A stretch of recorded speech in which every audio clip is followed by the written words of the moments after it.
Welcome back to my channel Indian railway warrior. आज इस video में हम ओची फाउंडेशन चैप्टर से जुड़े कुछ हम लोग पॉइंट के बारे में देखेंगे। साथ ही आज हम साइड बेयरिंग फाउंडेशन के बारे में हम डिटेल से आप लोग को समझाएंगे। तो पहले हम लोग जानेंगे कि फाउंडेशन किसे कहते हैं। ओची का मास्ट टीटीसी या फिर पोर्टल जो कि वर्टिकल जिसके ऊपर खड़ा रहता है और वह एक स्ट्रक्चर रहता है, उसी को हम लोग फाउंडेशन करते हैं। साधारण भाषा में हम लोग समझ सकते हैं कि यदि कोई बिल्डिंग यदि हम लोग बनाते हैं तो उस बिल्डिंग को हम लोग जिस पे खड़ा रखते हैं उसको हम लोग फाउंडेशन करते हैं। तो उसका फाउंडेशन जो होता है वह नींव होता है, यानी कि ज़मीन के नीचे बना हुआ स्ट्रक्चर, वही उसका फाउंडेशन कहलाता है। तो उसी प्रकार हम लोग ओची का मास्ट को खड़ा करने के लिए ज़मीन के नीचे हम लोग कंक्रीट के द्वारा ढलाई करके उसमें एक स्ट्रक्चर बनाते हैं और उसी में हम लोग ओची मास्ट को हम लोग खड़ा करते हैं, उसी को हम लोग फाउंडेशन कहते हैं। ओची के फाउंडेशन को मुख्यतः हम लोग दो भागों में बांटते हैं। पहला जो है वह होगा आपका नॉर्मल फाउंडेशन और दूसरा होगा स्पेशल फाउंडेशन। यानी कि ढलाई जो हम लोग करते हैं एक नॉर्मल फाउंडेशन में करते हैं और एक स्पेशल टाइप में उसको ढलाई करते हैं। तो इस प्रकार फाउंडेशन दो प्रकार में होता है। नॉर्मल फाउंडेशन को हम लोग तीन कैटेगरी में रखते हैं। पहला साइड बेयरिंग फाउंडेशन, दूसरा साइड ग्रेविटी फाउंडेशन और तीसरा है प्योर ग्रेविटी फाउंडेशन। और दूसरा जो आता है स्पेशल फाउंडेशन। तो स्पेशल फाउंडेशन का नाम से ही पता चलता है कि इसको स्पेशल टाइप में इसका ढलाई किया जाता है। अब हम लोग देखेंगे नॉर्मल फाउंडेशन में साइड बेयरिंग फाउंडेशन। तो इस प्रकार के फाउंडेशन जहां अच्छी कंसोलिडेट मिट्टी या फिर हाई सॉइल जिसका बेयरिंग प्रेशर 11,000 kgm पर मीटर स्क्वायर से ज़्यादा हो बनते हैं। फाउंडेशन के ऊपर के आसपास की सॉइल लूज होती है जो कि किसी तरह का रिएक्शन नहीं ले पाती है, जो 50 सेंटीमीटर से अधिक नहीं होना चाहिए। देखिए, यानी कि नॉर्मल फाउंडेशन। तो नॉर्मल फाउंडेशन में क्या रहेगा, आपको ऊपर का मिट्टी आपका लूज रहेगा और नीचे का मिट्टी आपका कंसोलिडेट या फिर हाई सॉइल रहेगा। ऊपर से तो आपको पता चलेगा कि यह लूज मिट्टी है, लेकिन नीचे क्या रहेगा आपका अच्छा रहेगा। उसका बेयरिंग प्रेशर 11,000 kgm पर मीटर स्क्वायर से ज़्यादा जहाँ पे होगा वहीं पे हम लोग साइड बेयरिंग फाउंडेशन का प्रयोग करते हैं। और साइड बेयरिंग फाउंडेशन जो है वो आपका ये बॉक्स टाइप में होता है। आप लोग देखे होंगे मैक्सिमम जगह पर इसी फाउंडेशन को किया जाता है। बीच में क्या रहता है, एक मैंडल रहता है। अब देखिए, साइड बेयरिंग फाउंडेशन में एक चीज़ हम लोग को ध्यान देना होगा। जो ऊपर का जो मिट्टी रहता है, यहाँ पे दिया हुआ है कि 50 सेंटीमीटर से ज़्यादा वह लूज सॉइल नहीं होना चाहिए। तो इसको हम लोग ध्यान में रखेंगे। ऐसा नहीं कि ऊपर में देखेंगे पूरा लूज सॉइल है और नीचे भी पूरा लूज सॉइल है, तो उस जगह में हम लोग साइड बेयरिंग फाउंडेशन कभी नहीं करेंगे। इसका देखिए, साइड बेयरिंग फाउंडेशन का डायमेंशन दिया है। आप लोग यहाँ जो पिक्चर दिया है इसको आप लोग पढ़ लीजिएगा और याद कर लीजिएगा। टेक्नीशियन एग्जाम या फिर जेईई एग्जाम में इसका डायमेंशन के बारे में आपको पूछ सकता है क्वेश्चन।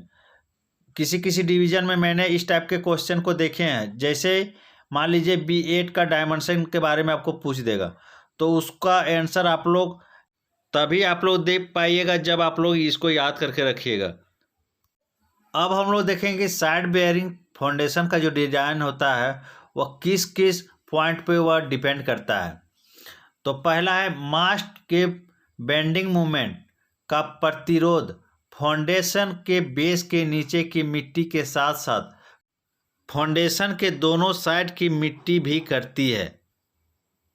इस पॉइंट में यह कहता है कि मास्ट का जो बेंडिंग मोमेंट रहता है, तो बेंडिंग मोमेंट जब मास्ट में होता है तो उसके फाउंडेशन के नीचे जो मिट्टी रहती है, तो जब मास्ट का बेंडिंग मोमेंट होगा तो नीचे की मिट्टी का भी बेंडिंग मोमेंट होगा। आगे पॉइंट देखते हैं। फाउंडेशन के ऊपर की मिट्टी ढीली मिट्टी होती है जो कि 50 सेंटीमीटर से अधिक नहीं होनी चाहिए। यह सॉइल किसी तरह का प्रतिरोध नहीं ले पाती है। तो इसका पॉइंट हम आपको पहले बताएं कि ऊपर का मिट्टी जो है 50 सेंटीमीटर से कम नहीं होना चाहिए, जो कि लूज मिट्टी रहता है। आगे तीसरा नंबर का पॉइंट है, जब फोर्स ट्रैक की तरफ बेंडिंग मोमेंट पैदा कर रहा हो तब शोल्डर विड्थ ए फाउंडेशन के बाहर की सतह पर 30 सेंटीमीटर से कम नहीं होनी चाहिए, जिससे फाउंडेशन के साइड की सॉइल या फिर बेयरिंग प्रेशर लगा सके और फाउंडेशन को अपनी जगह स्थिर रह सके। आगे पॉइंट है, जब फोर्स ट्रैक के बाहर की तरफ बेंडिंग मोमेंट पैदा कर रहा हो तब शोल्डर विड्थ ए फाउंडेशन के अंदर यानी ट्रैक के तरफ 50 सेंटीमीटर से कम नहीं होनी चाहिए। नीचे पॉइंट है, इस प्रकार की फाउंडेशन में कंक्रीट की बहुत बचत होती है।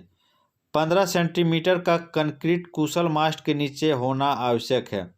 देखिए इस पॉइंट में बोल रहा है कि जो हम लोग ढलाई करते हैं फाउंडेशन, तो उसके नीचे जो पैडिंग मारते हैं यानी कि पैडिंग का जो ढलाई करते हैं वहाँ पे कम से कम 15 सेंटीमीटर से कम का ढलाई नहीं होना चाहिए।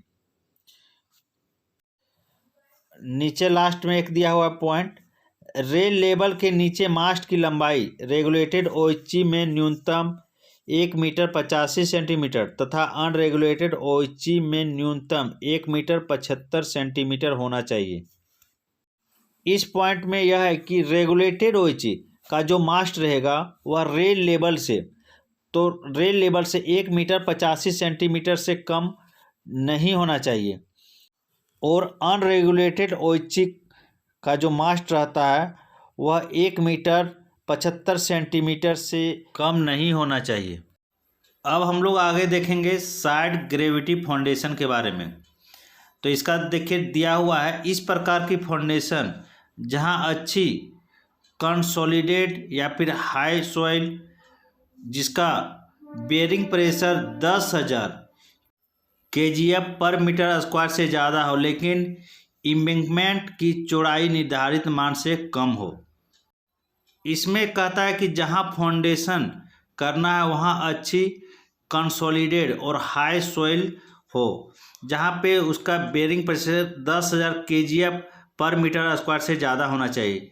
देखिए यहाँ पे जो लिखा है 10,000 kgm लिखा है लेकिन स्पेलिंग मिस्टेक है, kgf होता है। जैसा कि आप लोग पिक्चर में देख रहे हैं तो साइड ग्रेविटी फाउंडेशन का डिज़ाइन इसी टाइप में होता है। जहाँ पे एक साइड मिट्टी नहीं रहता है वहाँ पे इस टाइप का फाउंडेशन किया जाता है। जैसा कि आप लोग डिस्प्ले में देख पा रहे हैं, साइड ग्रेविटी फाउंडेशन के बारे में चार्ट दिया है, तो इसको आप लोग ध्यान से याद कर लीजिएगा। अब हम लोग साइड ग्रेविटी फाउंडेशन के कुछ मेन पॉइंट के बारे में हम लोग देखेंगे।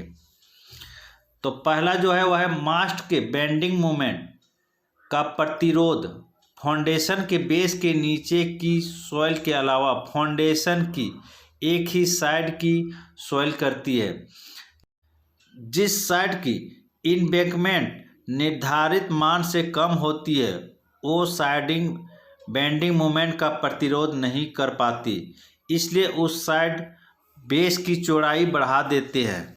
नेक्स्ट पॉइंट है, जब फोर्स ट्रैक की तरफ बेंडिंग मोमेंट पैदा कर रहा हो तब शोल्डर विड्थ ए फाउंडेशन के बाहर की तरफ 30 सेंटीमीटर से कम हो अथवा जब ट्रैक के बाहर की तरफ बेंडिंग मोमेंट पैदा कर रहा हो तब शोल्डर विड्थ ए फाउंडेशन के अंदर की तरफ 50 सेंटीमीटर से कम हो। नेक्स्ट पॉइंट है, फाउंडेशन के ऊपर की सॉइल लूज होती है जो 50 सेंटीमीटर से अधिक नहीं होनी चाहिए। यह सॉइल किसी तरह का प्रतिरोध नहीं ले पाती है। आगे हम लोग तीसरा नंबर पॉइंट देखेंगे, प्योर ग्रेविटी फाउंडेशन। इस प्रकार की फाउंडेशन जहां लूज सॉइल जिसका बेयरिंग प्रेशर 11,000 kgf पर मीटर स्क्वायर से कम हो, प्योर ग्रेविटी फाउंडेशन बनाते हैं। देखिए इस टाइप का प्योर ग्रेविटी फाउंडेशन का डिज़ाइन होता है जहाँ पे मिट्टी न के बराबर हो, तो उस टाइप में इस टाइप का हम लोग डिज़ाइन करते हैं और इसी टाइप का हम लोग फाउंडेशन बनाते हैं। प्योर ग्रेविटी फाउंडेशन के बारे में कुछ पॉइंट दिया है कि मास्ट के बेंडिंग मोमेंट का प्रतिरोध फाउंडेशन के दोनों साइड की तरफ तथा विपरीत दिशा की लूज सॉइल प्रभावी ढंग से नहीं कर पाती है, केवल बेस के नीचे की सॉइल ही मास्ट का बेंडिंग मूवमेंट का प्रतिरोध कर पाती है। इस फाउंडेशन को डिजाइन करते समय यह आवश्यक है कि पेरेंट सॉइल के फाउंडेशन न्यूनतम 20 सेंटीमीटर रहे। जैसा कि आप लोग पिक्चर में देख रहे हैं, न्यू प्योर ग्रेविटी फाउंडेशन का देखिए डिजाइन भी दिया हुआ है और लेफ्ट साइड में उसका वॉल्यूम भी दिया हुआ है। तो वॉल्यूम में A1, A2, B1, B2, B3, B4 है और पिक्चर में भी देखिए A1, A2, B1, B2, B3, B4 है। तो नीचे का जो लंबाई, चौड़ाई और जो हाइट होता है उसको तीनों को हम लोग को देख के ही उसका वॉल्यूम निकालना है और उसी टाइप में हम लोग को फाउंडेशन करवाना है। साथ ही यह चीज़ हम लोग को जरूर ध्यान रखना है कि अलोंग द ट्रैक किधर होगा और अक्रॉस द ट्रैक किधर होगा। इस चीज़ को हम लोग को ध्यान रख के ही फाउंडेशन करवाना है। और प्योर ग्रेविटी फाउंडेशन में जो मेन पॉइंट दिया हुआ है कि नीचे कम से कम 20 सेंटीमीटर मिट्टी होना चाहिए। इस चीज़ को ध्यान रखिएगा, तभी हम लोग प्योर ग्रेविटी फाउंडेशन वहाँ पे हम लोग कर पाएंगे। और उससे ज़्यादा मिट्टी रहेगा तो उस जगह में हम फाउंडेशन का जो कैटेगरी है उसको हम लोग चेंज कर देंगे। जब हम लोग कहीं फाउंडेशन करवाने जाते हैं तो सबसे पहले हम लोग को यह ध्यान देना है कि वहाँ जो मिट्टी है वह किस टाइप में है, किस टाइप में, यानी कि मिट्टी का जो लेवल है वह स्लोप है या फिर प्लेन ज़मीन है या फिर हार्ड रॉक है या फिर किस टाइप का मिट्टी है, दलदल मिट्टी है। तो इस चीज़ को हम लोग को देख के ही वहाँ पे हम लोग को फाउंडेशन करवाना है। मिट्टी के अनुसार से ही फाउंडेशन का टाइप में चेंज होता है और उसी के अनुसार फाउंडेशन हम लोग करवाते हैं। तो इस चीज़ को ध्यान रखिएगा। अब हम लोग आगे देखेंगे pure gravity foundation for black cotton soil के लिए। तो ब्लैक कॉटन सॉइल फाउंडेशन भी प्योर ग्रेविटी फाउंडेशन है। इसमें केवल बेस ही बेंडिंग मूवमेंट का प्रतिरोध करता है। ब्लैक कॉटन फाउंडेशन का बियरिंग 16,500 kgf पर मीटर स्क्वायर होता है। सॉइल का इतना उच्च बियरिंग प्रेशर होने के बावजूद साइड बियरिंग फाउंडेशन नहीं बनाते हैं, क्योंकि ब्लैक कॉटन सॉइल की विशेषता होती है कि गीली होने पर सॉइल फूलती है, जो फाउंडेशन को ऊपर की ओर उठाने का प्रयत्न करती है। इसी प्रकार सॉइल के सूखने पर 2 मीटर से 2 मीटर 70 सेंटीमीटर गहरी दरार मिट्टी से बनती है, जो फाउंडेशन के ऊपर की ओर उठाने का प्रयत्न करती है। दरार की लंबाई 3 मीटर तक हो सकती है, इसलिए बेस के टाइम के चारों ओर से बढ़ा देते हैं तथा यह सुनिश्चित करते हैं कि ग्राउंड लेवल की उपलब्धता बनी रहे, जहां न्यूनतम 30 डिग्री का वर्टिकल से सुपर इंकम्बेंटमेंट कोण ग्राउंड लेवल को मिल रहा हो। इससे सूखने से आई दरार या मिट्टी के फूलने से बेस पर लगे फोर्स को काउंटर एक्ट करना सुनिश्चित किया जाता है। सॉइल की स्थिति के अनुसार ब्लैक कॉटन सॉइल फाउंडेशन 2 प्रकार की डिजाइन की जाती है। पहला है बारिश को छोड़कर मिट्टी की सूखी स्थिति में होना और दूसरा है संपूर्ण वर्ष मिट्टी की गीली अवस्था में रहना। तो ये दोनों रीजन के कारण ही प्योर ग्रेविटी फाउंडेशन को ही हम लोग देख के करते हैं, जो कि एक ब्लैक कॉटन टाइप का एक फाउंडेशन है। इस वीडियो में मैंने फाउंडेशन चैप्टर से कुछ इम्पोर्टेंट पॉइंट के बारे में मैंने बताया, साथ ही फाउंडेशन कितने प्रकार के होते हैं और किस टाइप का उसका डिजाइन होता है उसके बारे में मैंने बताया। नेक्स्ट वीडियो में मैं ड्रॉप मास्ट का जो फाउंडेशन होता है या फिर ग्राउंड एंकर का जो फाउंडेशन होता है उसके बारे में मैं बताऊंगा। तो नेक्स्ट वीडियो को देखने के लिए इस चैनल को आप लोग सब्सक्राइब कर लें, ताकि मैं जो भी वीडियो बनाऊं उसका नोटिफिकेशन सबसे पहले आप तक पहुंचे। धन्यवाद।